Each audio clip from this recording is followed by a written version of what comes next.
زما د خوږ اسلام عزتمندو مشرانو کشرانو دوستانو ورونو سوج می داسې ستاسو د وړاندې د اسماء حسنا د الله تعالی د صفتی نومونو بارکه می بیان شروع کړو او مقصد می دا دی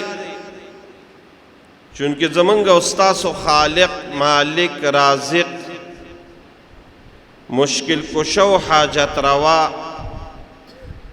او نفع ورکون کې او د نقصان نه بچګون کې ذات هغه الله رب العالمین دی دغه رب سره تعلق جوړول دي دغه رب سره ځان نږدې کول دي او چې کله انسان دغه رب ته او دی خالق او مالک ته نږدې شو د دې انسان دنیا هم خشته ده او آخرت هم خشته دی دا انسان دنیا کې هم کامیاب دی او آخرت کې هم کامیاب دی موږ ورونو الله منو خو موږ الله پیژندلی نه دی او چې کله موږ الله رب العالمین وپیژنده نو دا یاد ساتئ چې دا انسان لو بیا ما تاسو ته مخکې ویلو چې نیک اعمال عبادات چې څومره دي دا به انسان له خوند او مزه ورکوي او دی به دا کوشش کوي چې دی الله ته زه نورم نږدې شم کافران ولې تباه و برباد دي الله وی وما قدر الله حق قدره دوی زما قدر اونکه څنګه چې زما قدر پکار دی زه یې ونه پیژندم خو دوی زه پیژندلی یم دوی به داسې نو الحمدلله موږ خو الله پیژنو خو موږ الله په حقیقت کې پیژندلی نه دی خو په حقیقت کې موږ او تاسو پیژنده دې رب سره به بیا زموږ او ستاسو بې انتها مینی او الله دې دقه مینه زموږ او ستاسو پیدا کړي نو په دقه سلسله کې تاسو ته ما په دقه اسماء حسنه باندې بیان شروع کو چې موږ الله ته نږدې شو چونکې الله خو موږ لیدلی نه شو خو په دقه صفتونو په قدرتونو باندې به موږ پیژنو زما مقصد دقه لوی دی او ان شاء الله کو تاسو د الله دا صفتی نمونه په حقیقت کې زده کړل او په حقیقت کې امتزان پیکا نو بیا به د رب نه علاوه بل خوا موږ نه ځو ځکه خو الله بار بار موږ ته په قرآن کې په یو ډېر ښکلي انداز باندې وایي ای انسانه ته کومه وخته زمانه روانې یا ایها الانسان ما غرک بربک الکریم اے انسانا ته کوم شیز د الله نه په دوکه کې اچولی هغه رب چې کریم دی تی پیدا کړي ستا د زندګۍ ټول ضروریات برابر کړي دي او ته په زندګۍ کې د رب ته لحظه په لحظه محتاج کومه وخته دی الله وی زمانه رواني ما دراچا ففروا الى الله الله ترا نږدې شي نو الله ته به موږ الله نږدې کېږو چې د الله د قدر او منزلت او د الله اصلي معرفت موږ او تاسو ته الله د خپل معرفت موږ او تاسو ته راکړي نو په دغه سلسله کې بیان شروع په تېره جمعه مې راته د الله چې کوم صفتي نومونو کې د ټولو نه اول نوم چې هغه ذاتي دی د الله باره کې خبره کړې نن درته الله رب العالمین دویم نمبر صفتي نوم چې د هغې باره کې راته بیان کوم هغه صفتي نوم د رب اوس د رب معنا څه ده رب وایي څه ته او دا رب به موږ په دې خپل زړه کې په کومه طریقه کینو او بیا چې د دې رب موږ وپېژنده د دې په ذریعه به د الله نه بیا موږ څه غواړو دغې باره کې راته نن مختصر بیان کوم رب څه ته وایي چونکې دا لفظ په قرآن کې مجاهد حاجي صاحب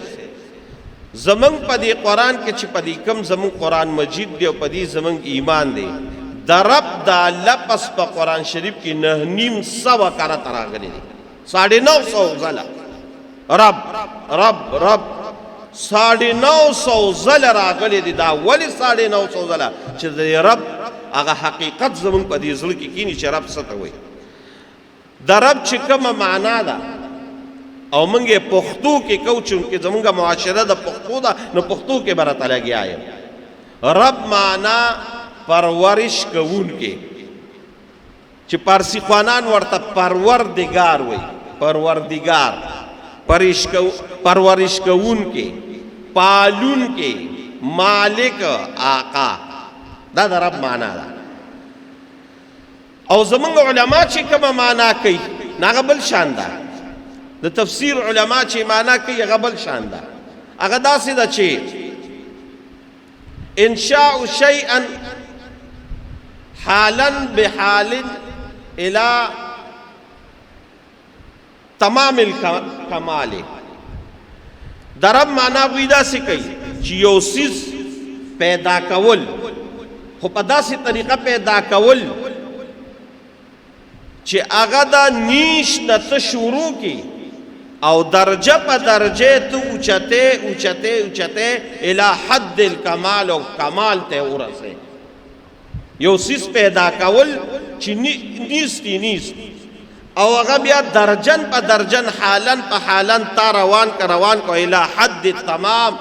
هغه تمام چې داغه کم حد کمال ته دغه ته ورسو. د قشدی چې پیدا کیو به درجه په درجه، حالن به حالن کمال ته رسید قتوی رب. لکه مثال به راتو به نو په ذهن کې بدی کیږي.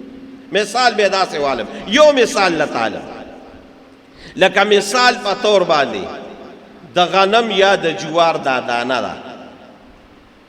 دا تا راواغشتا چې د راواغشتا زمکه کې دیو غرزوله، بس ستا خو دغه کارو چې زمکه کې دیو غرزوله او د زمکې نه دی خبره ختمه شو، بس حواله د رب ته. اوس د رب په خپل کارکردګي او خپل کاریګري او خپل قدرت شروع کا، دانه په زمکه کې پریوته، بیا هغه اوچوده، د هغې نه تیغه شروع شوه. اوس د دغې تیغې دپاره چې څه ضروريات دي، د اوبو، د نور، د هوا، د هغې چې کوم ضروريات دي د هغې ځمکې نه طاقت راښکل، دا دغه تیغه راووته، تیغه روانه ده الی حد الکمال، تر دې چې په هغې کې بیا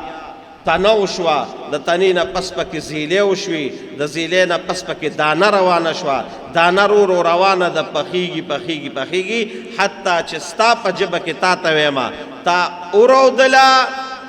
نور ته دې کېښوده او بیا دې پتریشل دا کړه او دانه تمام ته. اوس چې په دې دا کم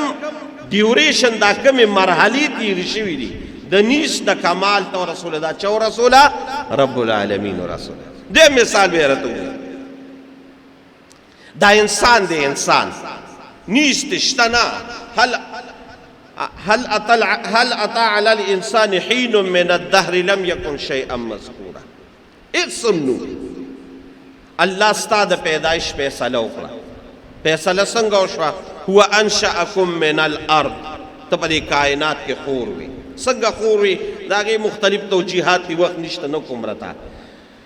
خو هغه د انسان بدن ته خوراک راغی، د خوراک نه وینه جوړه شوه، د وینې نه نطفه جوړه شوه، نطفه راله یخرج من بین الصلب والترائب، د پلار د شانه د مور د سینې نه هغه نطفه راله، ثم جعلناه نطفة فی قرار مکین. مړ څیز دی هغه نطفه مړه ده، مړه، او د پلار د شانه او د مور د سینې نه راله د مور رحم ته. اوس په دقې باندې د الله رب العالمین هغه قدرت او ربوبیت شروع شو څه؟ هغه نطفه پرته وه 40 ورځې، الله په خپل دست قدرت باندې وشاربله.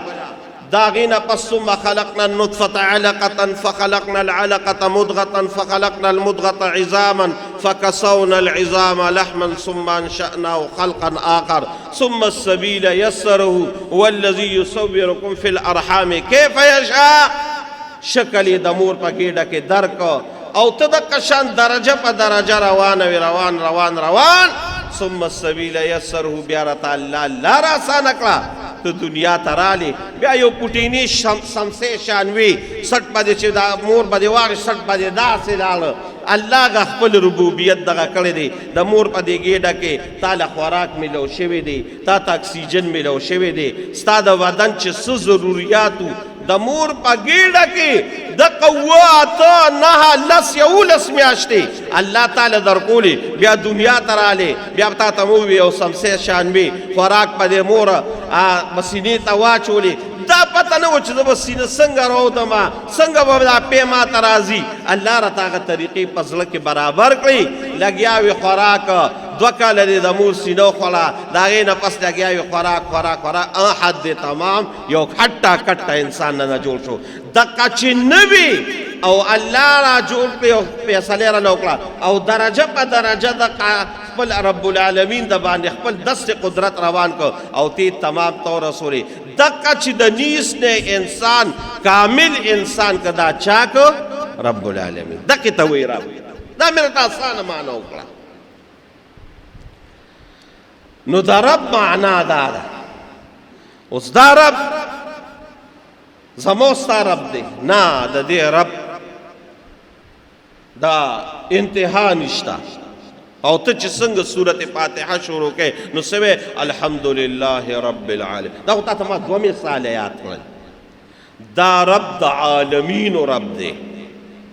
د دې تمام کائنات عالم څه ته وایي ما سوى الله دقه ته وایي عالم د الله نه علاوه چې دا څه دي دا ټول عالم دی دا خو تا ته ما دا 2 یاد کړل اوس عالم څومره دی نو عالمین الله ویلی د عالمین خو بعض علما وی چې عالم څومره عالم دي نو بعض علما وی لستی مفتی شفیع صاحب په معرف القرآن کې لیکلي دي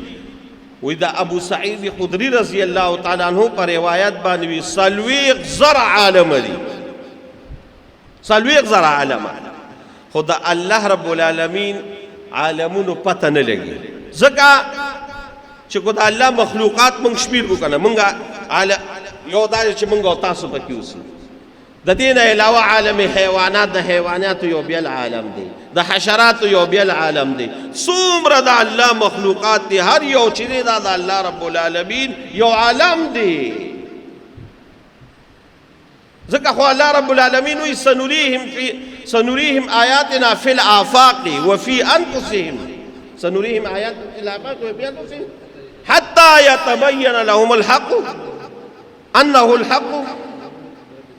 على كل شيء قدير دا الله رب العالمین کائنات بیا دا استاده کائنات بیا ګوره وتا چې پدې ځمکه د حشرات الارض څومره قسمونه دي يرونو زخره ته کو زره ته پدې کې ورګړیږو کنه نو دغه ته دماغ بیا کار پریدي مازغه بیا کار پریدي عقل کار پریدي سره صرف دا یو دغه د میګي دي د میګي چې ویني چې وته وي نه مال د میګي 12,000 قسم دي دا په دې ګوګل باندې ورکه هغه مرته وي د یو میګي 12,000 قسم دي او د میګي یو خپل نظام دی الله روان کړی دی ساری ته وګوره مازغی ته وګوره 50 کروڑ سیلز د صرف په مازغو کې لګیدلي دي 50 کروڑ سیلز چې دا کم مازغه دی او سره ښکاري دا چې دا کم رب کړی دی دا روان کړی دا سیزونه دقه ته وایي رب دا رب دی چې هر یو انسان له یو عجیبه هر یو سیز له یو عجیبه خلقت ورکړی دی بیا ورپسې ګرځه نو زه به تا ته د مارغانو کې وګوره د ځناورو کې وګوره د اسمان ته وګوره د ځمکې ته وګوره دا ټول چې را پیدا شوي دي د حد تمام ته رسولي دا رب العالمین دی دقه وایي رب دې ته وایي رب د دې د وجې د دې رب به ګورې دا په دې زړه کې کینې هر وخت دی او زمونږ او ستاسو چې الله رب العالمین لا پیدا نو د دې رب هغه حقیقت او د رب هغه مقام الله زموږ په زړه کې هغې وخت کې ایښود موږ او تاسو لا پیدا نو عالم ارواح کې و عالم ارواح کې وجود لا زمونږ نو چې لومبي سبق موږ ته الله زمونږ نه دغه کړی هغې د څه کړی دی راواړوی قرآن شریف الله رب العالمین په قرآن کې وایي وإذ أخذ ربک من بني آدم من ذریتهم و ذریتهم الست بربکم لومبي چې آدم علیه السلام د شان په عالم ارواح کې الله رب العالمین دا روحونه پیدا کړل او کله روحونه ځان ته مخامخ کړل نو کو کافرو کو مسلمانو دی ټولو نه چې الله لومبي تپوس کو او لومبي خبره ورته کو نسی ورته وي الست بربکم زه ستاسو رب نه نو کو کافر دی او کو مسلمان دی هغوی ټول وی بالا ته زمونږ رب یې ته زمونږ رب یې اوس دا رب دا وعده چې موږ الله سره وکړه چا هغه وعده نباو کړه پوره کړه ویې منه چې زما رب الله رب العالمین دی لا اله الا الله یې ووي په هر دور کې چا د دقې رب وعده پوره نه کړه د لا اله الا الله نه انکار وکړه الله هغه تباہ برباد کړ نو زمونږ او ستاسو ابتدا چې الله رب العالمین په عالم ارواح کې ګول لومبي سبق یې راته سره کړ چې زه ستاسو رب نیم د رب لفظ وي او بیا وروڼو چې کله موږ د دنیا نه لاړ شو او د دې دنیا نه رخصت شو او کله په دې قبر کې کېښودي کېږي نو لومبي چې زما او ستا نه تپوس کېږي نو هغه به څه وایي الله فرشتو په ذریعه باندې موږ ته من ربک رب دې څوک و چې په دې دنیا کې تا تعلق د الله رب العالمین سره ساتلی وي دغه رب سره دې ساتلی وي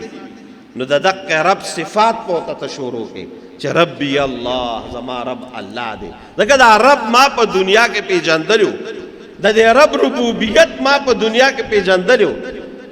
نو اول کې تپوس په رب باندې بکیږي او لاندې چې بیا ځمکې ته کله لاړ شي نو به د رب تپوس کېږي چې رب د څوک دی نو دې رب سره تعلق جوړول دي د دې د وجې انبیاء کرامو د خپل رب سره تعلق جوړ کړو نو چې کله به دنیا کې سخته معامله ورته راله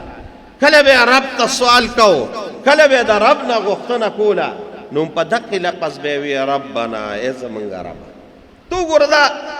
آدم علیه السلام نه راواله تر د محمد رسول الله صلی الله علیه وسلم او بیا د قیامت د ورځې پورې څومره نیکان دي او کومې دعاګانې دي ټولې په دقې باندې ویلې ولې چې موږ خپل رب سره تعلق دی ما خپل رب پیژندلی چې زما رب د ډېر لوی قدرت خاوند دی د ډېر لوی طاقت خاوند دی دې د وجې رب آدم علیه السلام باندې سخته راځي او داسې سخته نه راځي الله رب العالمین وی ما امتحان کې واچو د جنت نه لاړ دنیا ته راغی جامې دې ووتې رب ته سوال شروع کړ په کومه طریقې شروع کړ ربنا ظلمنا انفسنا وان لم تغفر لنا وترحمنا لنكونن من د دعا هغه ګور ورته معلومو چې رب به زه په څه راضي کوم الله به زه په څه راضي کوم نو په داسې لفظ چې خدای پاکه تا په هر ځای کې د خپل قدرت نښې کولي دي په هغې قدرت په نښو باندې زه تا ته سوال کوم ربنا ظلمنا نو چې دعا یې الله ته وکړه الله یې دعا قبوله کړه وپسې نوح علیه السلام وګوره همدغه د رب په لفظ باندې سوال کړی دی رب لا تذر علی الارض من الکافرین دیارا رب انی لما انزلت الی من خیر فقیر رب انی اعوذ بک ان اسألک ما لیس لی به علم نو کم بدا خو چې د رب په دغې کړی نو الله بیا کومه کامیابي ورکړې ده نو که دا سلسله زه شروع کوم په دې به ډېر وخت لګي خو زما په دې زړه کې چې کله زه د قرآن شریف دا بعضې آیاتونه او دا دعاګانې ویم نو د دریو دغه ډېر خوند راکوي او ډېره مزه راکوي چې دوی د دې رب په دې لفظ باندې د الله نه سوال وکړه نو الله رب العالمین کم مقام ورکړه لومبي د ابراهیم علیه السلام هر ځای کې چې د الله نه سوال کوي نو ربنا تقبل منا انك انت السميع العليم ربنا تقبل منا رب اجعلني مقيم الصلاة ومن ذريتي ربنا وتقبل دعاء داسې نور ځایونو کې خو الله بیا څنګه امداد کړي دا یو برته هغه خوش نمونه خروار چې ستا ذهن کې کینی چې د رب نه د رب په لفظ باندې سوال کړی د الله څنګه امداد کړی دی ګوره وته ابراهیم علیه السلام خپل بیبي سارا او اسماعیل علیه السلام راواغشته د شام نه را روان شو او را روان دي حتی چې بیت الله دی ځای ته راورسېد مکې مکرمې ته راورسېد مکه مکرمه دغه بیت الله نشته اس چټل میدان دی الله وته دلته کېناوه په چټل میدان چې د انسان سکه الله په قرآن کې وی غیر ذی زرع چې د کروندیم پته نه لګي د ځنګلي بوټوم پته نه لګي داسې یو ځای ته یې راوستل بی بی هاجره او حضرت اسماعیل انسان څنګه ګوره د سوچ او تصور لږ هغې وخت یو څه نو پته به ولګي چې یو زنانه او بیا د یو څو ورځو ماشوم په یو داسې دشت او بیابان چې هلته ټول غرونه تک سره او د هېڅ پته نه لګي هلته یې پرېږدي او بیا د هغې ځای نه روانېږي او د جبل ابي قبیس خوا نه اوړي په دغه مروه اړخ باندې او دقلته را سوال کوي هغه سوال تاسو راواړئ په قرآن شریف کې دی څه وایي ابراهیم علیه السلام ربنا ګوره دی ربنا لفظ ته ګوره ربنا انی اسکنت من ذریتی بواد غیر ذی زرع عند بیتک المحرم ربنا لیقیموا الصلاة فاجعل افئدة من الناس تهوی الیہم وارزقهم من الثمرات العظیم ربنا اے زما ربا اے زما آغا ربا چې زما د په اور کې حفاظت کړی دی اے زما آغا ربا چې زما د جما د چاړي د لاندې د زما د بچی د حضرت اسماعیل علیه السلام حفاظت کړی دی اے زما ربا چې آغا خپل خار ما ستا دپاره پرېښی دی او تا مال الله رب العالمین بیا په شام او په دغه کې ښکلې استوګنه راکړه ربنا اے زما ربا انی اسکنت من ذریتی ما خپل بچی پرېښودل کوم ځای مې پرېښودل بواد غیر ذی زرع عند بیتک المحرم په یو داسې ځای کې چې هلته دا انسان څه کې چې دا بوټم پته نه لګي حیوانات هم پرېږده بوټي د دې هم پته نه لګي نو څه وایي دقه دا بلې دعا ته ګوره ربنا لیقیموا الصلاة فاجعل افئدة من الناس تهوی الیہم وارزقهم من الثمرات لعلهم یشکرون خدایه زه صرف دلته دوه سواله کوم یو دا سوال کوم چې دوی له خدایه خلق خلق ولا راولي او دویم نمبر دا چې رزق ولا ورکا خو رزق به ولا کم رزق ورکې د میوو رزق ولا ورکا ابراهیم علیه السلام دغه دعا وکړه چونکه لفظ د رب باندې استعمال کوم الله وی خطا په ما باندې داسې ګمان وکړ او واقعي زه د رب وګڼلم نو راشه وګوره الله رب العالمین خلقم راوستل او مکه مکرمه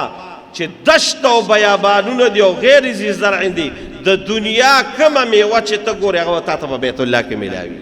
دا د ابراهیم علیه السلام هغه دعا ده چې به کوم ربنا په لفظ باندې کړی دا خو داسې لفظ دی حضرت موسی علیه السلام را روانیږي او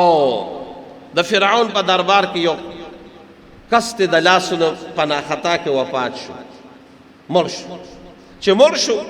وجاء رجل من اقصى المدينة قال يا موسى ان الملأ يأتمرون بك ليقتلوك فاخرج اني لك من الناصحين الا اوز استا خلاف غوري یو لوی سکیم او سازش جوړ شوی دی وجنی دی پریدی نه ابراهیم علیه موسی علیه السلام را روانیږي دا غزینا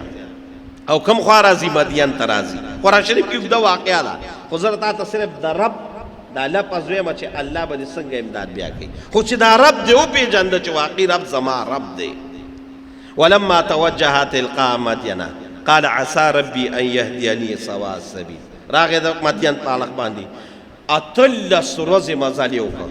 او ډېره زر ده چې الله به ما ته لارې کولو کړي ولما ورد ماء مدین رو رسید مدین ته چې مدین ته رو رسید نو هلته یې وکتل ووجد من ولما ورد ماء مدین وجد علیه من دون الناس خلق لګیا دي او ګډې اوبه کوي یو کوی دی دیم راغی ووجد من دونهم امرأتین تزودان یو دو زنانې ولیدل چې هغه خپلې ګډې د هغې کوی نه منې کوي خپلې ګډې د هغې کوی نه منې کوي سړي دی هلته نو ټولو خلکو چې خپلې ګډې اوبه کړې او بیا یې په هغې کوی باندې یو غټه ګټه کېښوده چې علما وایي دغه ګټه به څلوېښتو یا لسو کسانو اوچتولو یې ښودله به نو خلک خو لاړل نو حضرت موسی علیه السلام دې زنانو له راغی هغوی په پرده کې دي قرآن شریف کې الله وایي په پرده کې دي وجد من دونهم امرأة قال ما خطبكما څه چل دی ولې تاسو ګډې ولې ونه بکئ وی قالتا لا نسقي حتى يصدر الرعاء وی منګه دا هغې پورې ګډې نه راکړو چې تر څو دا خلک تلي نه وي نو تاسو خو زنانه زیات یې پلار هم څه شو رور هم څه شو نو څه وی ورته وابونا شیخ کبیر والد صاحب هم دی خو هغه ډېر بوډا دی ها دقې وخت کې حضرت موسی علیه السلام لاړ او د هغې کوی نه هغه ګټه لر کړه په ځان له باندې فسقا لهما بس هغه ګډو ته اوبه واچولې او ګډو اوبه وڅښلې او هغه زنانه هم اوبه وڅښلې هغوی خوا لاړل او دې خوا د اونې یو سوری و هغې له راغی قرآن شریف دی ګورئ فسقا لهما پاغوی باندې یو بوس کړي ثم تولى الى الظل نو لاړ او د یو اونی د سوري د لاندې کېناسته او دقلته یو سوال وکړه دقلته یو دعا وکړه هغه دعا په قرآن شریف کې محفوظ ده او داسې ناشنا دعا وکړه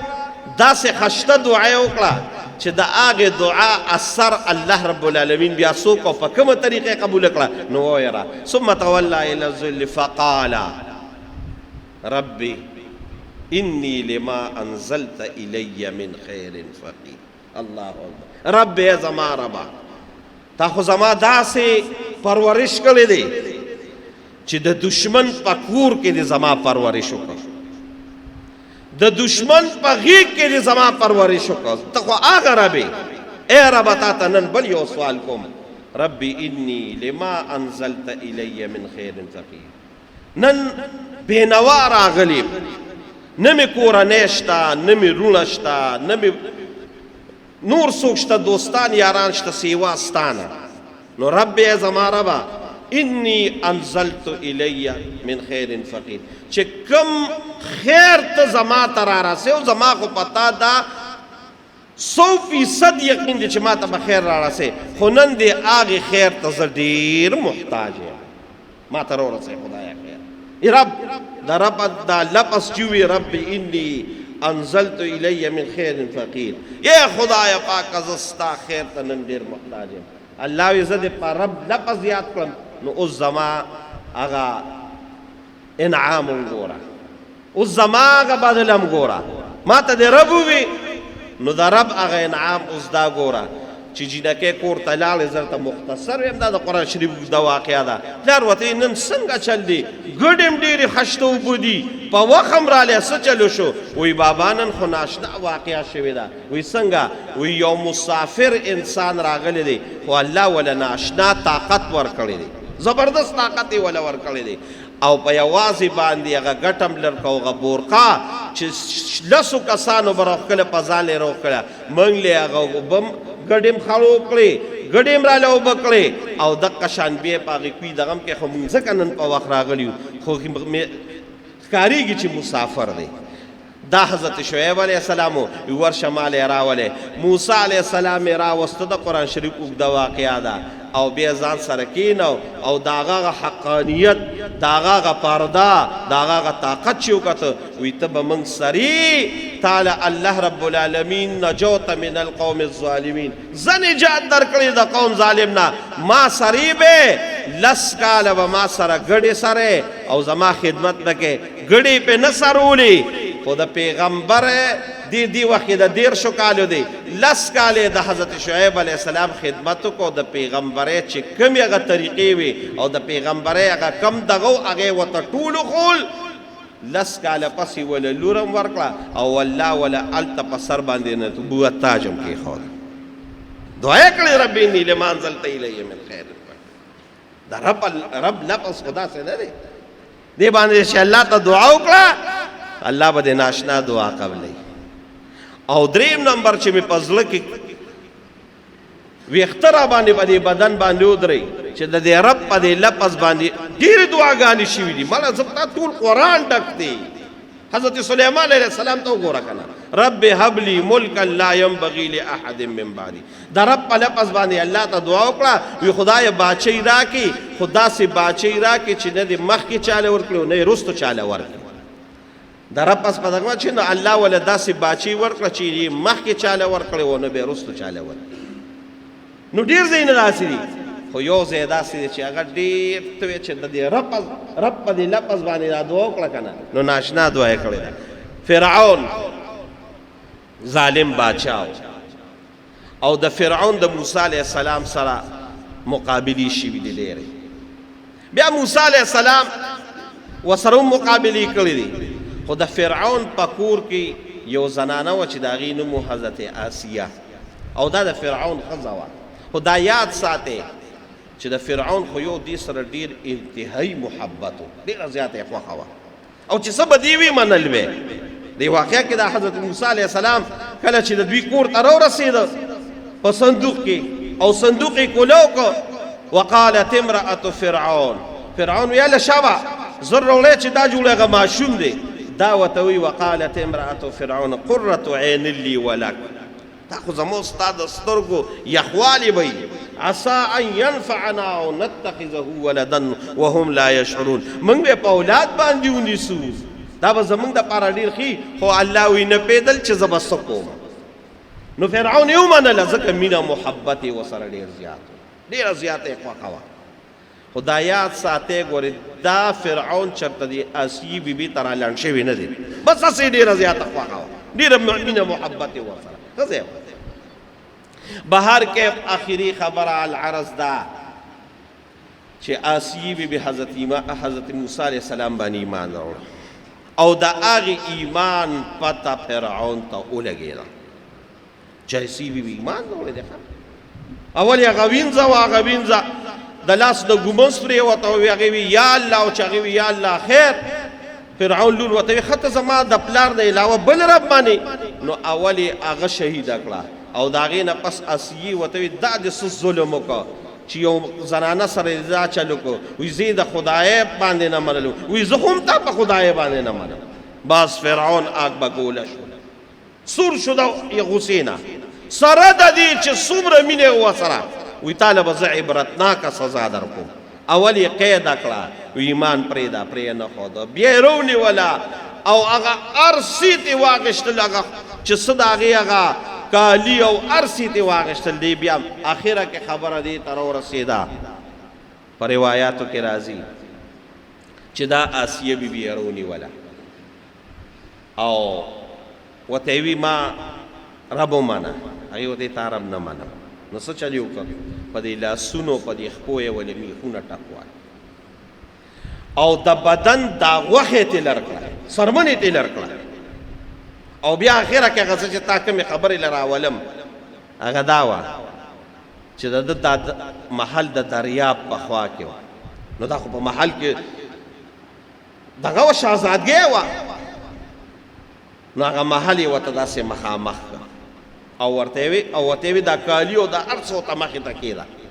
او وی راته یې کې دې محل ته او ورته وی دا ستا هغه محل و کو اوس هم ته دا وایې چې ما رب منې نو دا ستا محل دی دا به راته پرېبدېدم او دې محل کې به اوسې او که نی نو دا محل هم دله لاړ هغې ورته ما فقد ما انت قاد چې ته څه کې هغه کوه خو چې دا مخې وله کم دې دغه ته راواړو نو دقې وخت کې دې یو دعا وکړه او دا دعا په قرآن شریف کې موجود ده دا تیشتمې سپارې اخري آیتونو کې دا دعا موجود ده څه وایي وضرب الله مثلا للذین آمنوا امرأة فرعون اذ قالت اوره دا دعا او د رب په لفظ باندې دعا وکړه نو ګوره چې هغه الله هغه دعا بیا څنګه قبلوي وایي خدایه پاکه ما ستا د رضا دپاره دا محل هم پرېښوده دا عیش و عشرت مې پرېښوده دا د شهزادګۍ دا ژوند مې پرېښوده او ته ماته نن پیغور د دې محل راکړه چې دا رانه پاتې کېږي نو خدایه تا ته یو سوال کوم او هغه سوال دا دی اسه ده چې رب ابن لي عندك بیتا څنګه آیات دی وضرب الله مثلا للذين آمنوا امرأة فرعون إذ قالت رب ابن لي عندك بيتا في الجنة رب ابن لي ما لبا جنت کے محل راکے درانا دا محل یولو خو محل امرانا دا سے نوالم داغا اگا دعا چکے کنا نو دا سے دعا بکے رب ابن لي عندك بيتا في الجنة ونجني من فرعون وعمله ونجني من القوم الظالمين خدایا محل درته د محل پیغور راکه خو محل براکه یا الله خو څنګه محل براکه د خپل ځان سره جوخ محل براکه ستا د عرش سره جوخ محل براکه رب ابن لي عندك بيتا في الجنة ونجني من فرعون وعمله ونجني من القوم الظالمين د دې عملنا چې دې ما ته ما د دې نه مې خلاص کی او د دې ظالم قوم د دې ظلم نه مې خلاص کی یا الله رب ته دعا وکړه رب دعا قبول کړه رب دعا څنګه قبول کړه زمونږ د دې دین یو تفسیر دی روح المعانی وته وي هغه روح المعانی د دې آیاتونو لاندې وګورئ وی الله ته وی چې مال په جنت کې محل راکه خو د ځان سره محل را نو دا یاد ساتئ چې دا الله رب العالمین د عرش سره لومبي چې کوم محل وي او د الله په ګاونډ کې الله سره جوړ وي هغه به د پیغمبرانو وي او بیا چې بیخي الله سره جوړ دی عندک چې کوم الله سره جوړ دی هغه د جناب محمد رسول الله صلی الله علیه وسلم. نو دا یاد ساتئ دا روح المانی لیکلي دي. حواله مې را یاد کړه چې کله حضرت خدیجه الکبرا وفات کېده نو رسول الله صلی الله علیه وسلم ورته وی چې ته خو د دنیا نه روانه خو چې کله جنت ته ورسې نو په خپلې بنې باندې به زما سلام نو خدیجه الکبرا ورته چې زما په جون خو تا بل واده نه دی کړی د رسول الله صلی الله علیه وسلم د خدیجې بیوی په جون باندې چې د قصبر زندگی او سره د 53 سال عمر ته چې رسول الله مبارک ورسېن دا وفات شوی ده د قصبر زندگی چې تیر شوی ده د 40 تراواله ته په دې 14 کال کې رسول الله مبارک بل واده نه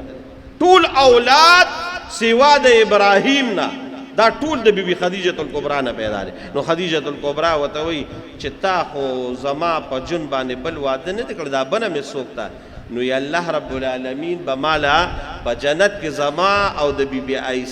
آسیه علیه السلام رضی الله تعالی عنها نکاح تړي نو ستا په جنت کې چې کومه بنه د آسیه رضی الله تعالی عنها نو مال خدای جنت کې کور راکې هغه به رسول الله لور کوي او رسول الله به بیبي آسیه باندې نکاح تړي الله ولدا څه دغه ورته دا ولی رب هغه لفظ استعمال شي نو دا رب لفظ دی دا الله ته ډیر محبوب دی خدا په حقیقت کې پیژندل دي او چې په حقیقت کې دی بیا پیژندل چې څه د دنیا حاجتونه دي د رب به پورا کوي دا رب به برابر په دغه رب په دغه باندې سوال کوي او بیا رسول الله صلی الله علیه وسلم په موږ ته ډیره زیاته اسانه کړې ده د نبی علیه السلام یو دعا خیو بیبی ته حضرت اسماء بنت عمیس رضی الله تعالی عنها چې نبی علیہ السلام ورسره مینه محبت او په څه وجه ورسره دا د یو ډېر لوی صحابي چې د هغه صحابي سره د رسول الله مبارک ډېره مینه وه حضرت جعفر ابن طیار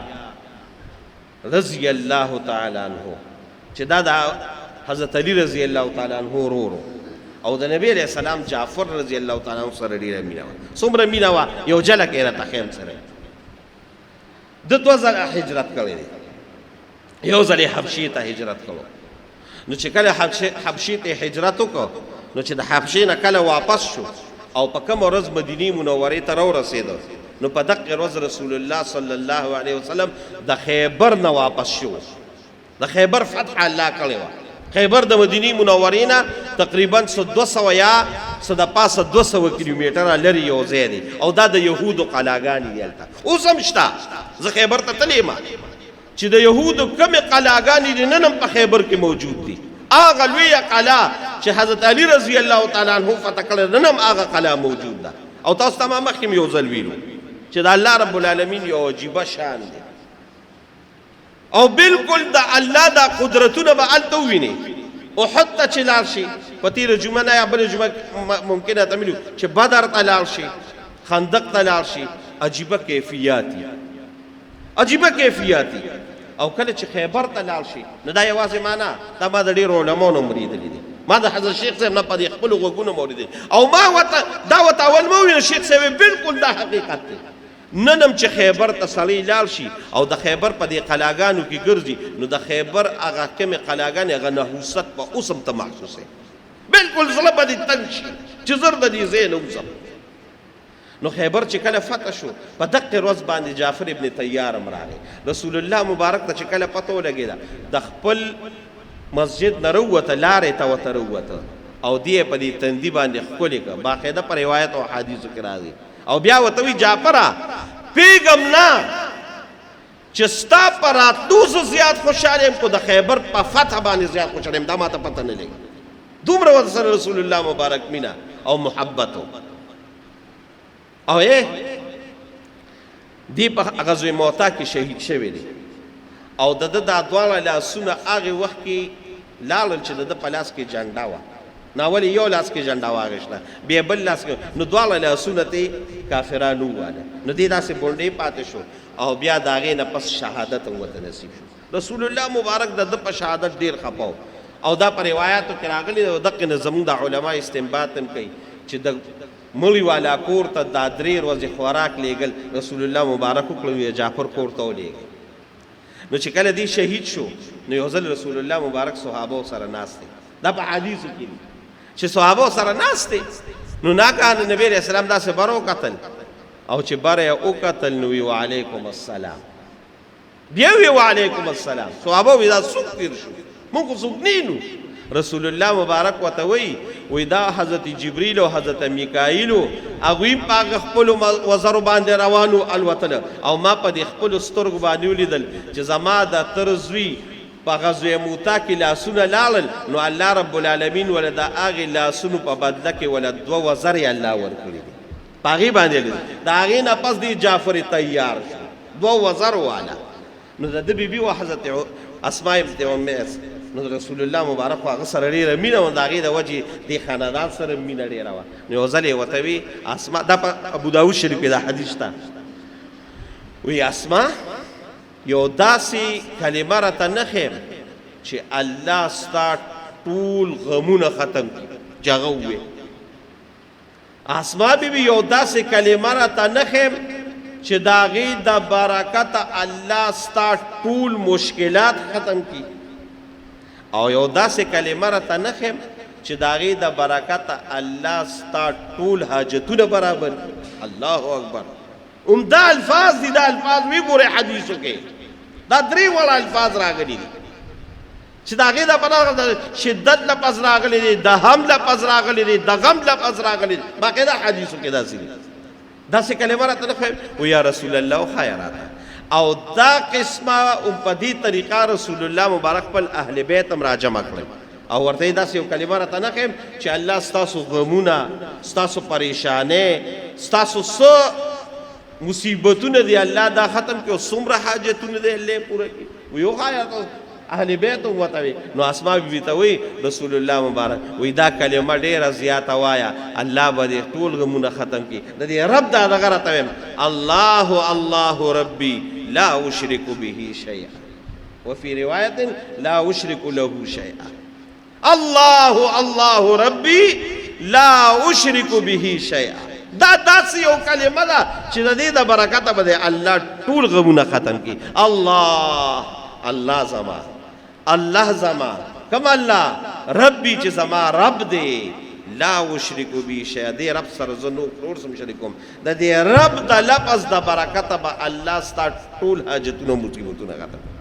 الله الله ربي وایه یاد یې کړه الله الله ربي لا اشرک به شیئا دا دې د برکته د قرب الله خو چې دا رب ته وپېژنې نو په اسماء حسنو کې یو دا الله صفتی نوم دا رب دی رب او حقیقي رب ځکه زموږ د علما خیر هغه اصطلاحات دي ځاته نه وایم چې د رب اضافت بل چاته کېږي رب المال او رب البیت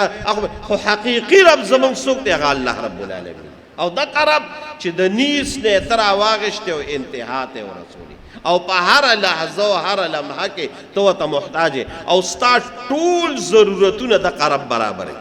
دا ټول ضرورتونه نو رب العالمین ځکه الله چې لومبې تا ته په مانځه باندې ودرېدې الحمدلله خدای زه حمد بیانوم د کوم الله رب العالمین چې د تمام عالمینو رب دی هر چاته د خپل ضرورت مطابق هغه څه ورکوي چې دا چا څه ضرورت دی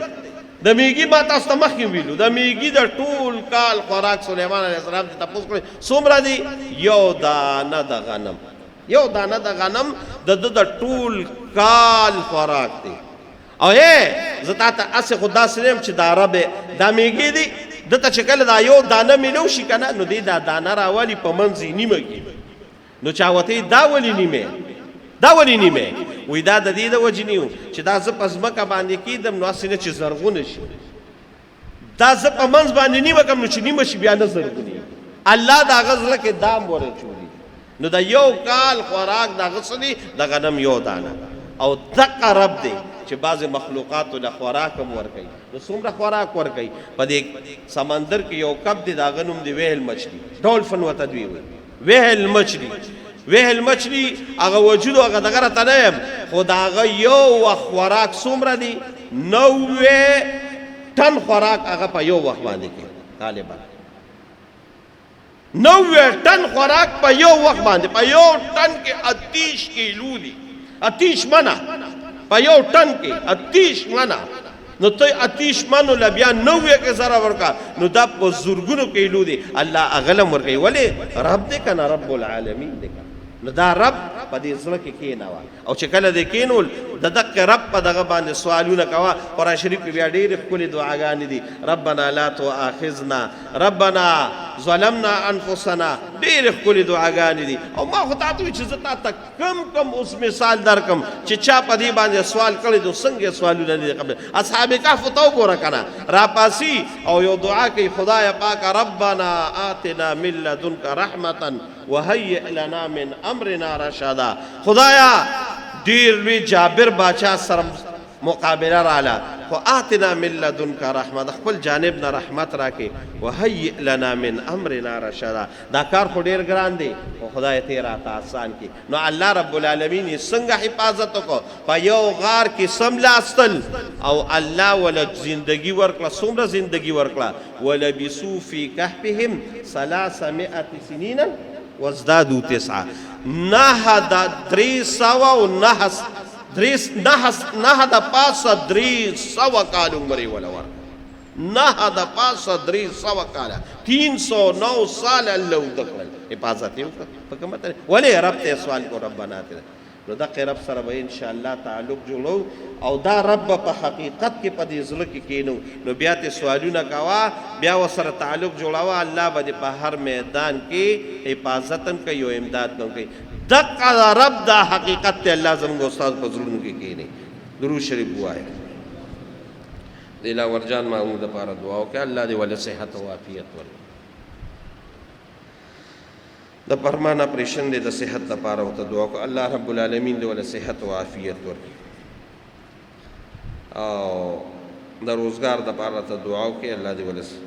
د حق او حلال روزګار دعا وکړه. الله رب العالمین زموږ استاد ناراضي شي، الله زموږ ګناهونه معاف کړي. د رب د حقیقت ته الله زموږ استاد په دې زړونو کې کېني. د دوالو جهان او خیر دې الله نصیب کړي، او خدای دې معرفت باری تعالی د الله په حقیقت کې پیژندل دې الله زموږ استاد نصیب کړي. د دوالو جهان او خیر دې الله نصیب کړي. څومره مرګري چې راغلي الله دې ټولو قدمونه پته لنی کې خو دې دا څومره بیماران چې دي، دا فرمان جی صاحب یا دلاور جان بل زموږ یو مرګري دې سید عمر بچی دی فاروق هغه بیمار دي. دې ټولو ته دعاګانو کې الله ټولو له صحت او عافیت ورکړي، الله ټولو له خیر زندگی ورکړي. نور څومره ستاسو زموږ بیماران دي الله ټولو له صحت ورکړي. څومره مردگان د اسلام وفات دي الله دې ټولو مغفرتونه نصیب کړي. الله ټولو قبرونه جنت د باغچونه باغچو، خصوصا زموږ د پیغام الخته د زاهد دی والده وفات شوی و، الله دې داغه مغفرت نصیب کړي. نور څومره وفات دي مردگان الله دې ټولو مغفرت نصیب کړي. به اولاد ولده الله اولاد ورکړي، او د چا نارینه اولاد نشته الله دې ول نارینه اولاد ورکړي.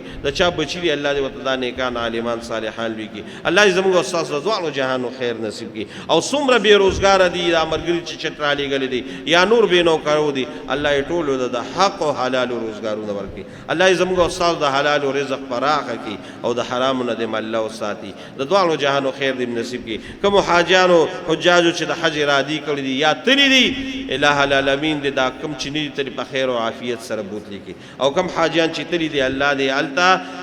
صحیح سلامت او حج مبرور نصیب کړي. او دعا کې د الله در کې کمی نشته. خدای پاک زموږ استاد هم د خیر اسباب د حج د بیت الله د خپل غیب او خزانو نه برابر کړي برحمتک.